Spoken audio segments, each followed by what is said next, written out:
Et parfois, je me sens impuissant, inutile, dans l'incapacité de tout, restant là à ne plus rien pouvoir faire ou dire, être aveugle et sourd et imbécile encore, silencieux de ma propre imbécilité, attendre et subir mon impuissance, être démuni et devoir renoncer, être immobile, dans l'incapacité de prendre la parole, de prolonger le discours, de répondre, de dire 2 ou 3 choses imaginées dans la solitude et qu'on pensait essentielles. Et parfois, je me sens inutile devant le monde.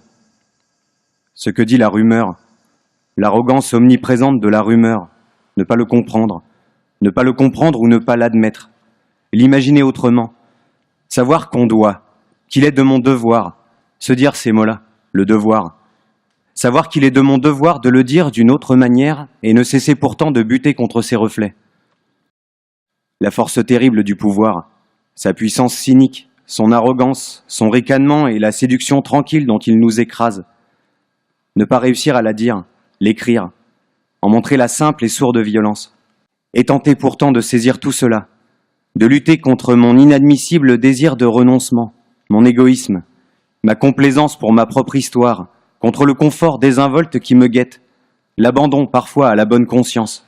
Dans ma propre impuissance, dans mon désarroi, chercher à me rassurer moi-même et aller, résister, aller au-devant des autres désarrois plus grands encore, plus douloureux, plus secrets, interdits, sans le droit à la parole. Prétendre à sa petite mission, l'exercice de ses droits, avoir un devoir, jouer son rôle, se l'accorder. Être dans la cité, être au milieu des autres, avoir le droit immense de pouvoir parler, être responsable de cet orgueil, être conscient de ma force, ne pas craindre mon propre déséquilibre et mes hésitations.